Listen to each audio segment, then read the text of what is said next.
Bible tells us that at a certain time in the history of mankind, right in the beginning really, only a few centuries had passed since creation, God decided to destroy the world because it was involved in robbery. It was an impossible situation. Immorality, including also in the animal kingdom, according to our sages. Well, God decided to destroy the entire world. Well, that presents us maybe with other moral problems that I don't want to go into. God found that there was one man, Noah. He and his family was going to be saved, and they were going to start a new human species. Their descendants would be the new humanity.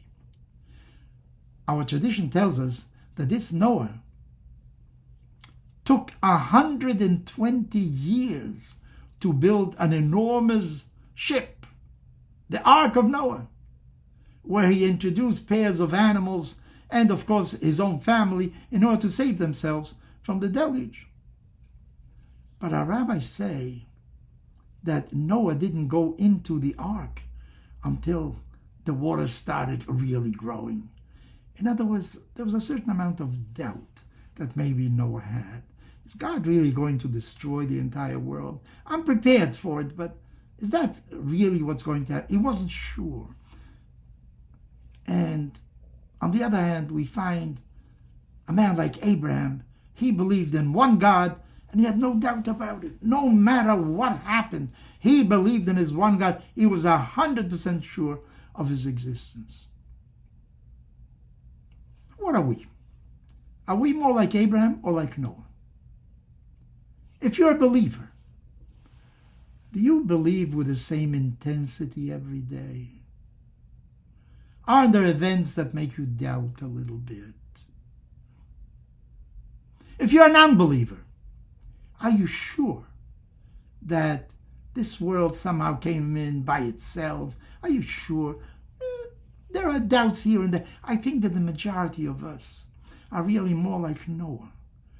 We have doubts. We're not too sure. You don't feel well. Should you go to the doctor? You don't know. You're marrying a certain person. A man is marrying a woman. The woman is marrying a man.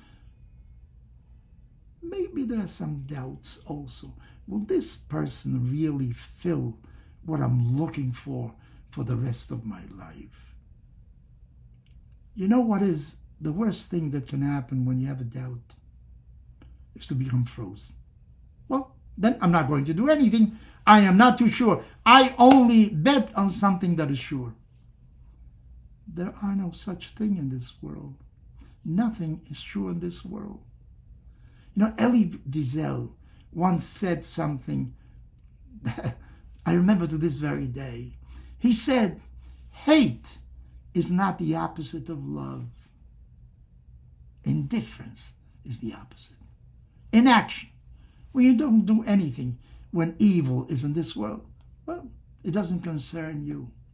If doubt makes you frozen, doesn't permit you to do anything, doubt has overcome you. You are a prisoner of doubt. Doubt is, I think, maybe a healthy feeling. You're not sure. Well, most of the decisions in our life are not made because of sure things. I know that 2 + 2 is 4, but that's about it.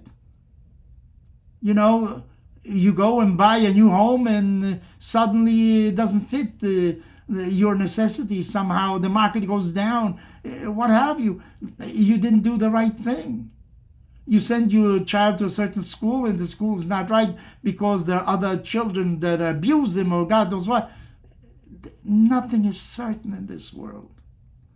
But what is the worst thing you can do is cross your hands and say, well, I'm not going to do anything. Since I'm not sure, I'm not going to take any chances.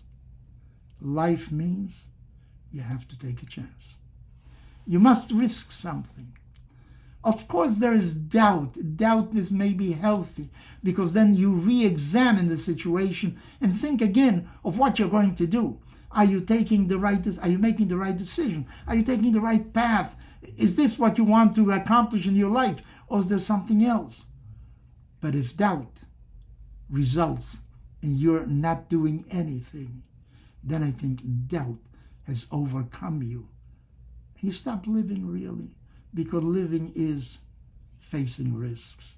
Living is a certain amount of uncertainty. You try to use your mind to solve problems, to make the negative result as improbable as possible. But there's always some chance of something different. Well, what do you think?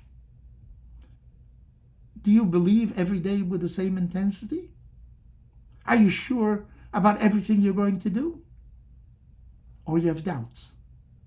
Well, what do? Do you remain without any action? Or you take a chance?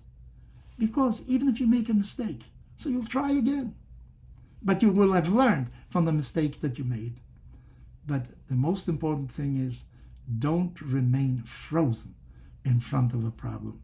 React with intelligence, with experience, with counsel from others, but eventually make a decision. Not to make a decision is probably the worst decision you can possibly make.